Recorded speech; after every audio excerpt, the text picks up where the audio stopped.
Tu t'es bien remis de samedi soir? Ah ouais, c'était génial. Hein. Bon, j'espère que vous aussi vous avez bien profité. Ouais, il faut profiter. Il faut, hein, surtout dans des moments où quand vous avez des semaines qui sont pas sexy, comme vous avez dit la semaine dernière que ça allait pas être sexy, mais ça l'a pas été du tout sexy. Du tout, donc il faut sortir, faut faire autre chose. Bonjour à vous. Hein. Bonjour à vous. Julien, toujours pareil pour les fondamentaux. Et Alex, côté technique. Alors, très vite, bon, ben voilà, ça résume un petit peu notre ami Kero, toujours. Fidèle, lundi, on lui avait dit qu'on lui ferait toujours un petit clin d'œil. Ça résume bien ce qui se passe en ce moment. On se fait suer. Ouais. Si on peut même être plus vulgaire, on pourrait. Où je suis mentalement aujourd'hui, ils sont tous un peu au bout du rouleau. Ouais. Alors, on va vous le redire, il n'y a aucune invalidation encore à ce jour. On va développer tout ça par la suite. Mais d'abord, on va attaquer les news de la semaine. Parti. Allez, c'est parti. Ready. Bon, c'est pas beau. Voilà, si on peut regarder, bon, il n'y a rien à dire. Bon, on vous l'avait déjà dit, comme d'habitude. Quand le Bitcoin, Davis, les autres Davis et bien sûr les petits jetons Davis encore plus fortement. Ceux aussi qui ont énormément augmenté, Davis aussi un peu plus. Comme Inch, ouais, voilà, c'est normal. Hein. D'ailleurs, même moi, si je dis bon, c'est pas le moment de vendre, j'ai quand même pris mes profits sur Inch parce que Inch a fait un x4 par rapport à Amazon d'achat. Donc un x4, ça ne se refuse jamais, notez-vous-le. Chaque fois que vous allez refuser de faire un x4, vous vous en mordrez les doigts tout le temps. Alors gardez-en, moi j'en ai gardé, mais voilà. Ouais, après vous laissez filer, exactement. C'était ça que je voulais vraiment insister un petit peu aujourd'hui. Bon, Ripple qui commence à de plus en plus mettre la pression. Ouais, on sent quelque chose qui arrive. Ouais. On sent quelque chose qui arrive et ça c'est super sympa. Et puis vu avec ce qu'on vous avait dit aussi la semaine dernière, c'est-à-dire qu'il y a beaucoup de parlementaires et autres qui commencent à mettre une énorme pression sur la SEC, Ripple qui met petit coup de grâce. Ouais, tout simplement, ils ont mis la pression au gouvernement US en leur rappelant de faire un petit peu comme nos amis européens, à savoir nous, le Royaume-Uni et l'Union européenne avec MiCA. Et donc, ça remet un coup de pression. Alors, ces coups de pression sont quand même à répétition en ce moment. On l'a encore, ce coup de pression avec Coinbase qui a obtenu sa licence pour ouvrir aux Bermudes. Donc, forcément, il y a du chiffre d'affaires qui va sortir des US pour aller aux Bermudes. Coinbase, il y a de l'argent en tant que à l'intérieur de Coinbase de BlackRock. Donc, enfin, vous voyez, il y a des gros investisseurs. Très gros. Ils partent avec. Voilà, donc ça met quand même en lumière et un gros coup de pression au gouvernement américain. On a aussi, on l'avait vu, c'est Gemini avec les frérots de la Vega. Là, les frérots de la Vega, les Winklevoss. Qui ont ouvert une plateforme qui n'est pas réservée aux Américains. Donc c'est encore un coup de pression pour mettre vraiment le gouvernement US devant ses responsabilités, où il leur explique clairement, le train est en train de partir sans nous. Dépêchez-vous, faites quelque chose. Gary Gensler, dégagez-le, puisqu'on vous l'avait titré vendredi dernier, mais c'est encore le cas ces derniers jours. Il est énormément remis en cause et mis sous pression. Et c'est vrai que voilà, il est mis en pression et en plus, il y a d'autres pays qui prennent un peu le lead. On voit que Abu Dhabi a créé une zone franche pour toute la défi, etc. C'est-à-dire que ça avance. Il y a Hong Kong aussi. Hong Kong qui a fait des levées de fonds monumentales. Bref, voilà, ça met un coup de pression aux États-Unis aussi. Ça, on vous en parle pour vous dire, voilà, pour nous, ça c'est un game changer. C'est ce qu'on attend. Le patron de Ripple avait titré le mois dernier, le patron des avocats de Ripple avait titré début mars que une décision allait être imminente et qui s'espérait positive. Donc on est en avril. Je pense que… il avait dit un mois, hein, je crois que ça le dénouement. Je pense que sous une dizaine de jours, l'histoire est réglée. On verra si on se trompe et c'est peut-être là aussi la charnière qu'on attend, le coup de boost qui va faire revenir les volumes. On se mouille pas trop, on vous en dit plus dans la partie Bitcoin juste après, dans l'analyse. Juste un dernier point. Bon. L'alt season, alors on vous a toujours dit, c'est sur les starting blocks. On vous a dit attention, vous pouvez commencer à considérer vos achats sur les alts, mais ne pas débaguer vos Ethers ou vos Bitcoins pour des alts, parce que pour l'instant, il est toujours fort et il s'amuse un peu à rester dans le haut pour faire paniquer un peu tout le monde. Donc, c'est pas encore le cas. Par contre, ce qui est le cas, c'est que là, nous sommes dans les plus bas historiques. On l'a tapé que 5 fois, ce plus bas historique. Et que donc là aussi, on arrive sur une zone où on ne pourra pas y rester longtemps. On peut y travailler une semaine ou deux, mais c'est clair qu'il va y avoir des rebonds, des replis. Et à ce moment-là, ceux qui auront constitué leur bague, alors attention, évitez les shitcoins en ce moment. On prend pas Pépé? Non, ni Mamie. Ah, t'as vu, Vous voulez me passer Pépé Coin? Oui, parce qu'il y a tout le monde qui dit qu'ils ont gagné des millions, etc. Alors qu'en fait, ils peuvent pas sortir leur thune. Pourquoi? Il n'y a pas de liquidité. Voilà, c'est toujours pareil. Il faut toujours des contreparties. Exactement. Donc, voilà, l'altizone est peut-être reportée, mais on sera les premiers à vous dire où ça en est. En tout cas, on est dans les plus bas, donc on touche quelque chose qui va commencer à sentir bon. Alors, l'analyse Bitcoin? C'est parti. Allez, c'est parti. Non. Bon, alors qu'est-ce qu'on voit? C'est neutre, alors ça monte un peu. Ça c'est le seul truc qui m'a un petit peu énervé. Je sais pas pourquoi ça monte. C'était à 5 ans. Il y a des mauvaises nouvelles qui arrivent avec BlackRock, on en parlera un petit peu après. Il y a 2-3 FUD qui sont pas assez intéressantes à mon goût, mais qui peuvent suffire normalement à faire redescendre le grid, et ils remontent. Alors là, qui a fait ça? On sait pas. On veut des noms. Hein. On veut des noms. Donc pour l'instant, je pense qu'il faut encore un petit coup de pression, un petit coup de fear pour pouvoir repartir. Ça peut arriver avec la volatilité qui est attendue fin de semaine. Oui, parce que c'est vrai qu'il y a des news, catalysantes qui arrivent. Toujours plus de short que de long, ça c'est super bon. Ça veut dire que quand ça va repartir à la hausse, ça va repartir bien joliment et bien comme on aimerait. Et ça, c'était parce qu'on nous avait demandé, mais au niveau de la macro, pourquoi vous en faites pas beaucoup? Alors la macro, on en faisait... Pour en faire déjà, on en a fait beaucoup au tout début de nos émissions. Exactement, au début. On en faisait énormément, mais en fin de compte, bon, c'est vrai que c'est une émission aussi plutôt crypto, et c'est vrai qu'on remarque aussi que ça se décorrèle de plus en plus. C'est qu'en fait, au début, il y avait une corrélation qui était encore visible.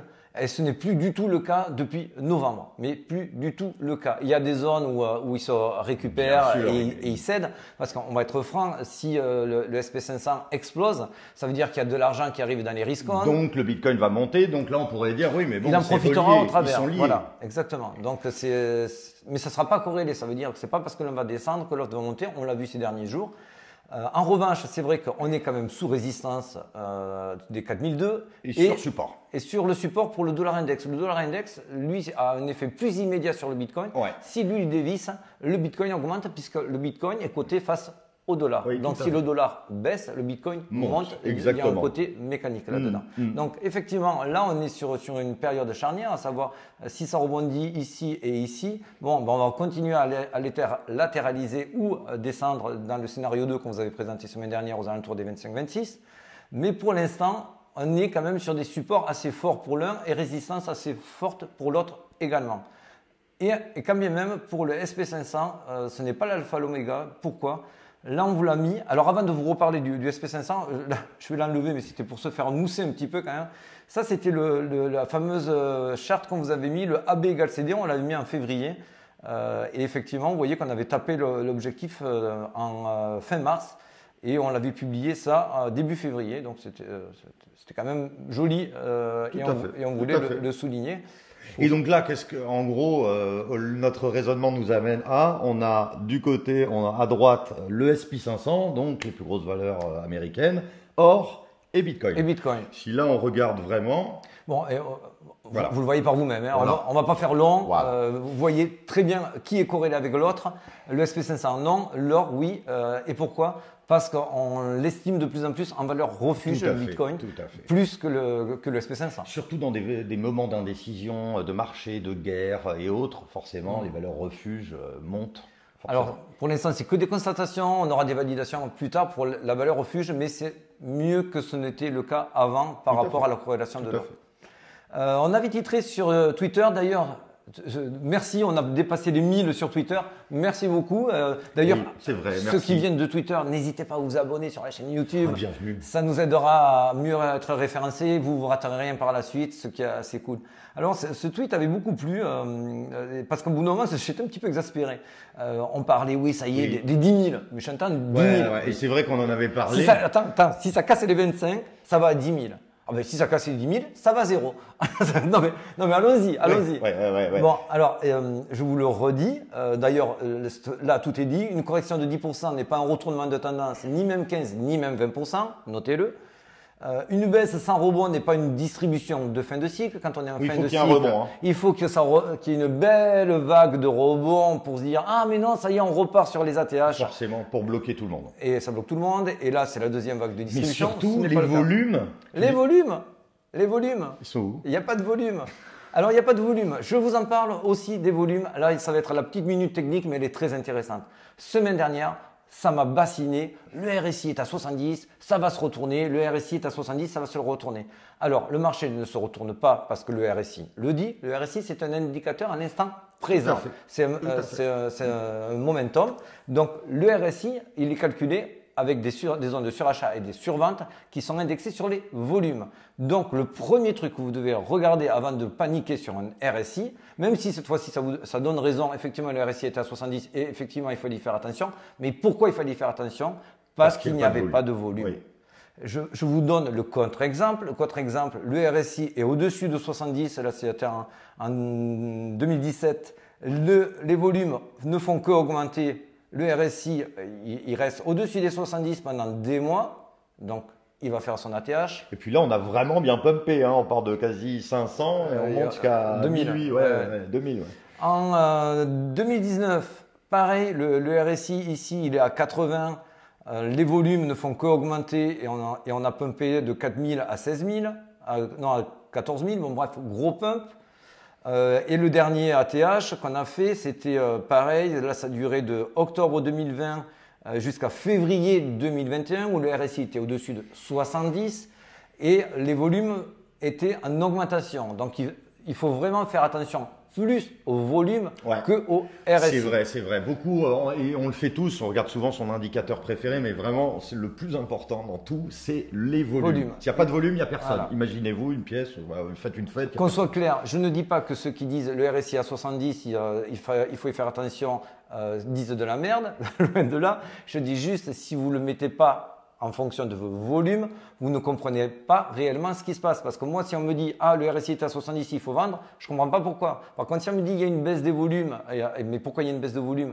Perte de confiance dans les marchés. Qu'est-ce qui se passe sur les marchés? Ça vous donne une indicatif de travail. D'ailleurs, vous allez vite le voir.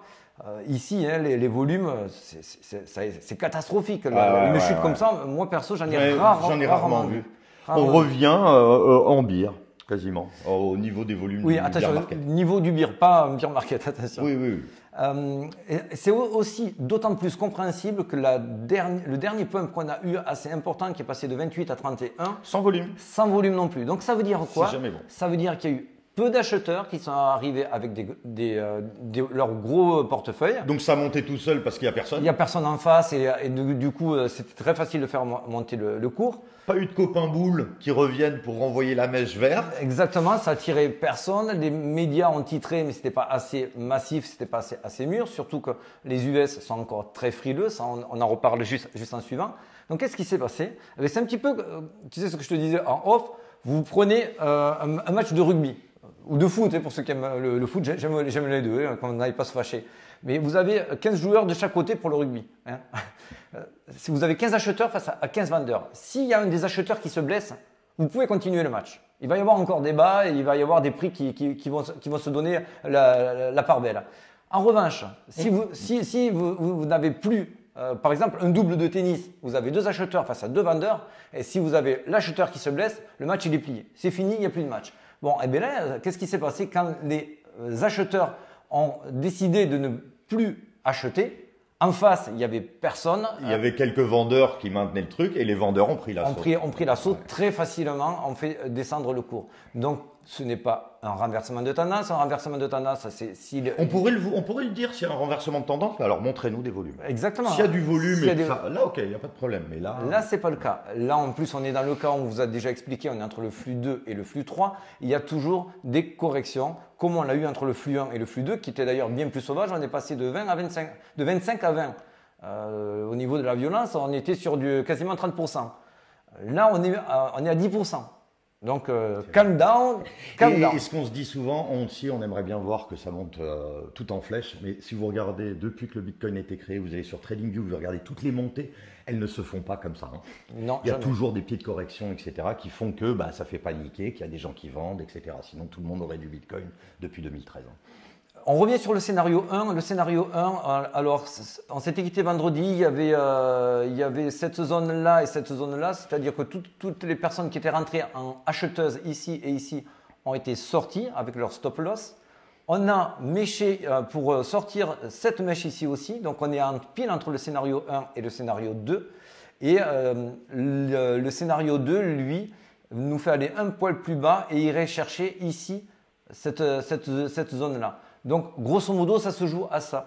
Pour nous, pour l'instant, c'est soit on va dans cette zone qui a du sens, mais que tout le monde voit. Oui, parce que c'est vrai que alors là, ça, je peux le voir. Hein, 25 000, 25 000, 25 000. Et c'est la zone aussi qu'on pensait travailler quand on a chuté ici. Les 25 000, on n'y est jamais allé, alors qu'il y avait le même trou dans la value.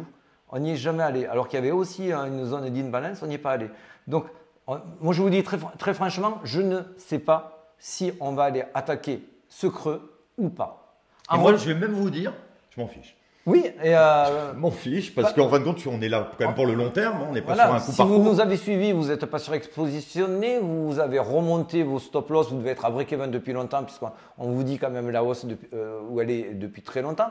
Donc normalement, vous ne devez pas être inquiet. En ce qui concerne les altcoins, attendez encore un petit peu. Et surtout qu'il va y avoir quand même pas mal de volatilité cette semaine. Voilà, on a beaucoup de résultats d'entreprises. On a Google, on a Meta, mercredi, on a Amazon, Visa. Enfin bon, il y a du lourd. Tous les résultats ne sont pas attendus positifs. Non. Donc il peut y avoir vraiment de la volatilité. Il va y avoir de la volatilité. Donc vous pouvez aussi regarder sur TradingView, le VIX, ce qui va vous donner la volatilité sur les marchés. Ça c'est un peu plus technique. On vous fera un petit cours peut-être dessus. Ouais. Et donc, alors voilà, ça, on en a parlé. Moi, je voulais pas la mettre, l'info. Moi, je voulais pour lui faire plaisir. Non, mais voilà, c'est vrai que BlackRock, en gros, a vendu 25 millions de ses actions, ce qui fait potentiellement peur à beaucoup, puisque quand il l'a fait, la dernière fois, c'était pré-Covid, juste avant le crack. Donc, il y en a beaucoup qui diront, bah ouais, mais voilà, ils le disent. C'est vrai qu'on en a parlé juste avant. On ne peut pas miser toute notre psychologie, voire nos prédictions, etc., sur BlackRock. Moi, je ne trade pas là-dessus. Après, je le garde. Je mets un petit post-it garde derrière. Gardez-le en tête. En effet, il en a vendu. C'est clair. Après, mon scénario est aussi que aujourd'hui, on est sur quand même des valeurs très hautes sur les marchés traditionnels. Voilà, ça, on en avait parlé. Et qu'il n'a plus beaucoup à attendre de l'action BlackRock. Par rapport au Bitcoin ou d'autres qui sont quand même un petit peu… Alors, est-ce qu'il va changer son fusil d'épaule? On ne le sait pas. Et parce qu'on ne le sait pas tout ça, je ne veux pas interpréter cette action-là. Tout à fait. En tout cas, c'était juste pour vous le dire. Ouais. Ce qui est intéressant, c'est vendredi. Alors, c'est le Corp PCE et voilà, c'est donc les indices des prix à la consommation. Pourquoi on y fait attention à ça? Parce qu'en fait, là, oui, il peut y avoir un game changer, même un banger, comme disent les jeunes. Pourquoi? Parce qu'en fait, aujourd'hui, le manque de volume est uniquement dû à une visibilité réduite sur les marchés traditionnels et surtout les marchés traditionnels US. Aujourd'hui, on arrive sur vraiment une période charnière de la Fed où elle doit décider si elle augmente pour une dernière fois le taux ou si elle ne l'augmente pas. Les marchés ont pricé qu'ils allaient augmenter une dernière fois les taux. Voilà, donc les taux c'est le 3 mai, donc semaine prochaine, mercredi prochain. Voilà. Donc, si ce vendredi, hypothèse 1, on est dans ce qui est attendu et prévu, à savoir le 4.5, 4.6, 4.7 au niveau de l'inflation. Ça va être plutôt donc positif. Ça va être positif, mais rien de révolutionnaire. Mais c'est déjà pricé. Et ça donnera une petite confirmation sur la visibilité, donc il y aura un petit retour des volumes. Et vendredi, si c'est bien dans ces baisses réduites de l'inflation, il est possible que la Fed reste sur son taux de 0,25 d'augmentation et tout le monde est dans le consensus, tout le monde a pricé cela, pas de grosses surprises. Sauf si le scénario 2, et pour moi il n'y aura pas de scénario 3, le scénario 2 c'est est-ce que la baisse de l'inflation peut être supérieure à 4,5 ? Si on attend encore mieux… Si vous regardez sur Trueflation, on est à 3,8, je ne vous l'ai pas mis là, je vous le mets habituellement, mais là on va faire vite, on est à 3,8. Ça peut, souvent il y a un petit décalage, mais pas énorme. Si on est sur du 4.2, 4.3, là la Fed peut peut-être se dire on arrête d'augmenter les taux, mais faire un discours sévère en disant attendez, peut-être que le mois prochain, c'est pas fini, juste pour calmer les marchés. Il y a 87% de gens du marché qui pensent que ça va une augmentation de 25 points. Si ça augmente de 0… Là, on sera sur la période charnière. Il n'y en aura pas beaucoup cette année, de grosses périodes comme celle-ci. On sent que l'annonce Ripple va arriver dans les mêmes moments. Donc ça viendrait bien. Il y a beaucoup de choses qu'on sent. Là, on vous maintient un petit peu la tête sous l'eau, à vous faire peur, à vous essayer de vous faire vendre. Quand ça va partir fort. C'est mon sentiment. Ouais. On le saura vite, hein, parce que c'est dans 10 jours. Voilà. Et dans tous les cas de figure, même si c'était pas forcément si bon, ça a déjà été pricé, ça, dites-le vous. Exactement. Ça, c'est sûr. Bon, j'espère qu'on s'est tout dit. Voilà, on s'est tout dit. Allez, salut la mon mise. cher ami, Ciao, bisous les amis, bye.